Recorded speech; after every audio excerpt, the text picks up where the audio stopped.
Dr. Gosnell stated that as many as 20% of the fetuses he aborted were probably older than 24 weeks.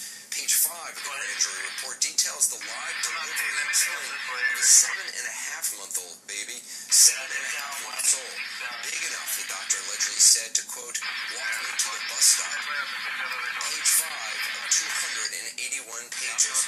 There is more on every page detailing the unlicensed, untrained staffers, including a 15-year-old hired as an intern who ended up medicating patients and even assisting with abortions.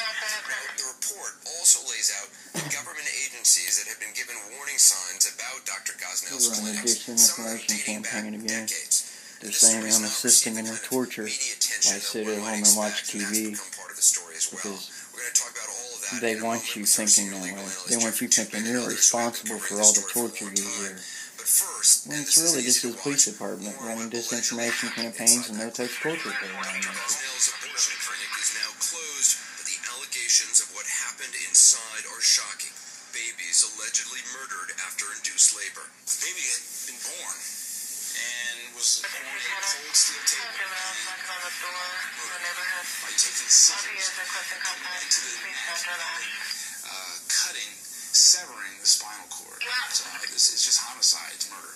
A scathing grand jury report alleges 72-year-old Dr. Kermit Gosnell and his staff likely murdered hundreds of babies with what he called, quote, snippings to ensure fetal demise. Accurate records, however, were never kept, so Dr. Gosnell is only accused of murdering 7 babies born alive as late as 8 months into pregnancy. The same report also details a litany of gory health violations where he overdosed his patients with dangerous drugs and perforated their wombs and bowels. This woman, who had an abortion performed by Gosnell, believes she contracted a serious infection from deplorable conditions. I seen blood like on the table that he had the utensils on.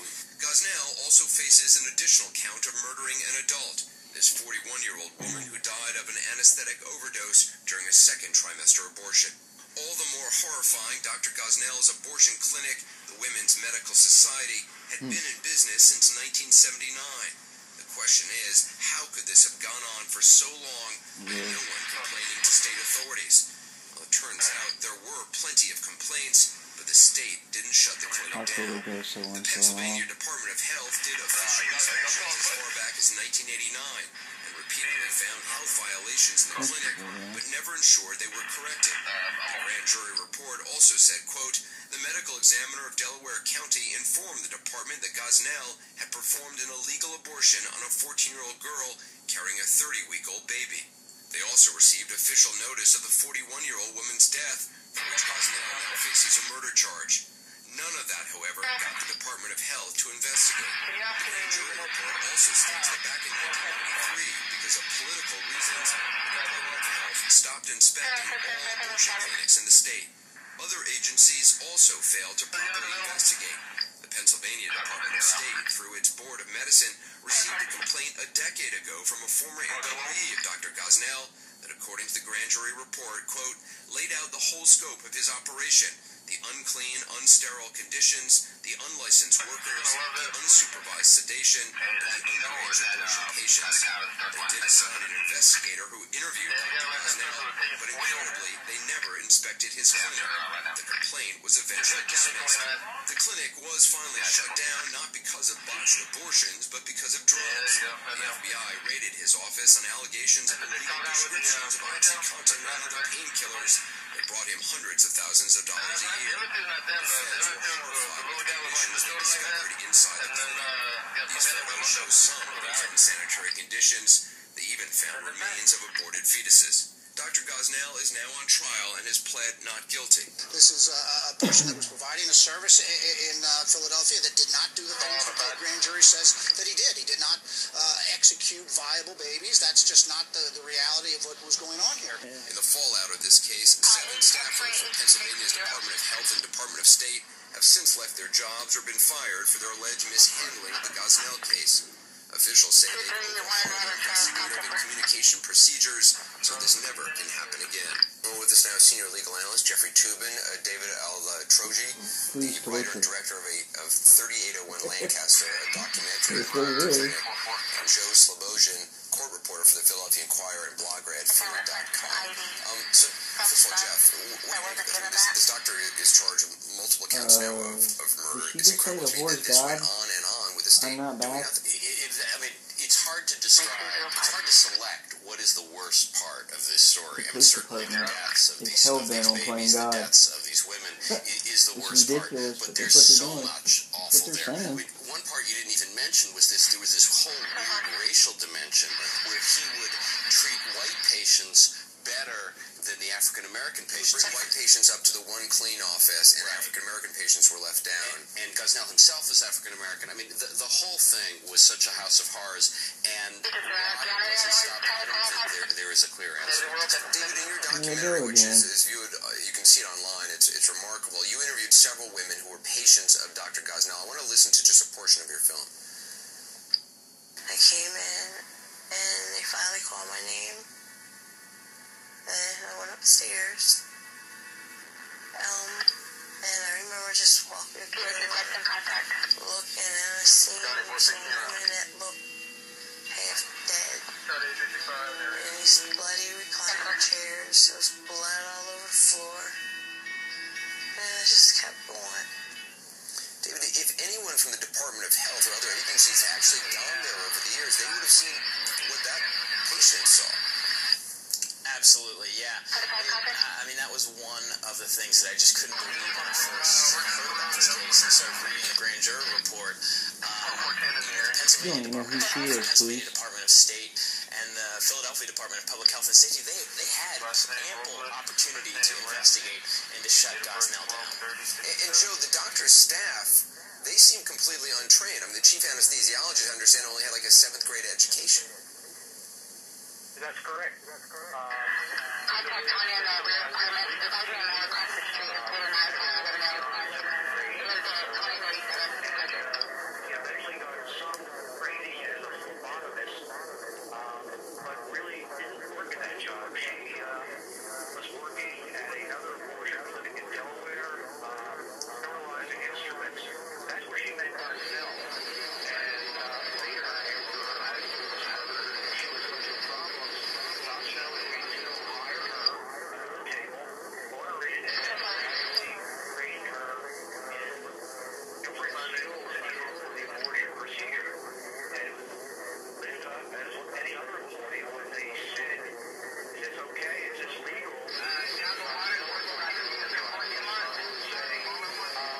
Working for a doctor with your grandfather in. 8 of his subordinates have already pleaded guilty. At first, their defense was, well, the doctor told me it was okay. But when you have monstrous acts like this, just a doctor telling you that this is okay, you as a human being are expected to understand this was a crime. And Jeff, in 93, they stopped all inspections in the state of abortion houses. That, to me, and perhaps these other gentlemen can explain that to me, I'm a little confused as to why that happened. Pennsylvania has been a hotbed of abortion politics, and one of the interesting aspects of this case is everyone sees what they want politically. In this case, the anti-abortion people see the horror of abortion. This is what happens when you don't allow people to use Medicaid to get abortions. What I still mind. Hey, bud.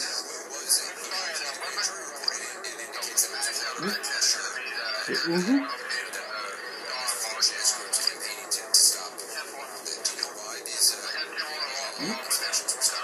He says, uh-huh.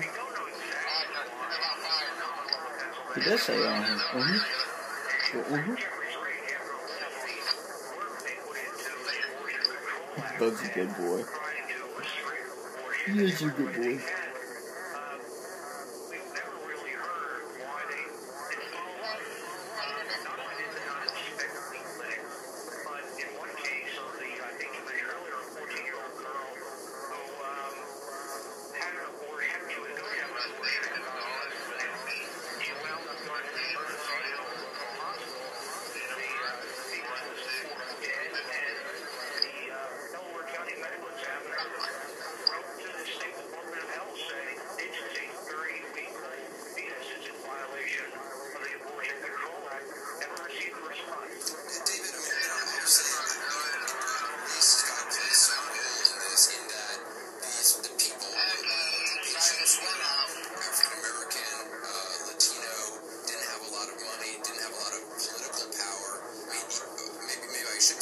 obviously a part of it. Do you think it's a part of it? That's one of the reasons the state didn't have the impetus to investigate it?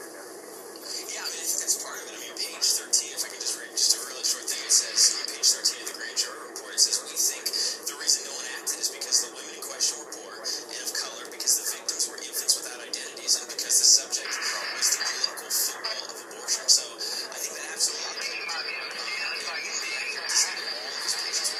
she saw the two orphans from abortions last week who wasn't allowed to go into a medical clinic unmarried, and that clinic referred her to Gosnell. So there were hundreds of women.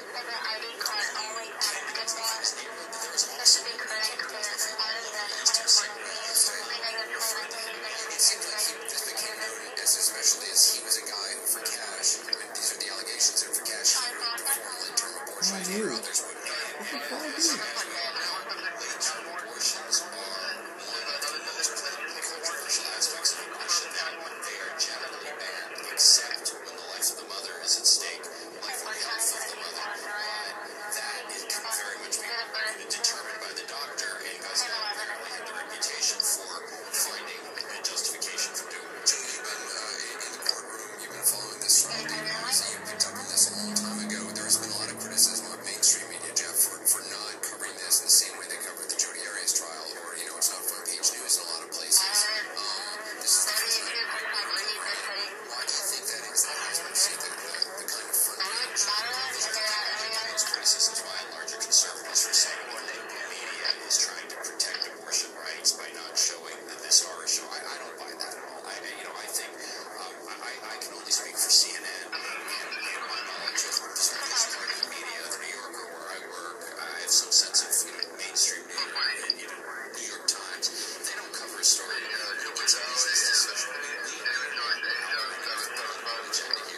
We pick stories by and large for reasons that we think people will be interested. I don't think we're covering this up.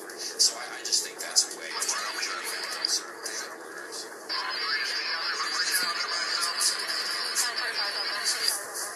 I'm shocked that a story that is as, for lack of a better word, sensational as this. I do think it's because we're uncomfortable talking about the issue of abortion, and unfortunately, because we haven't talked about it, these women and these babies are being forgotten. These women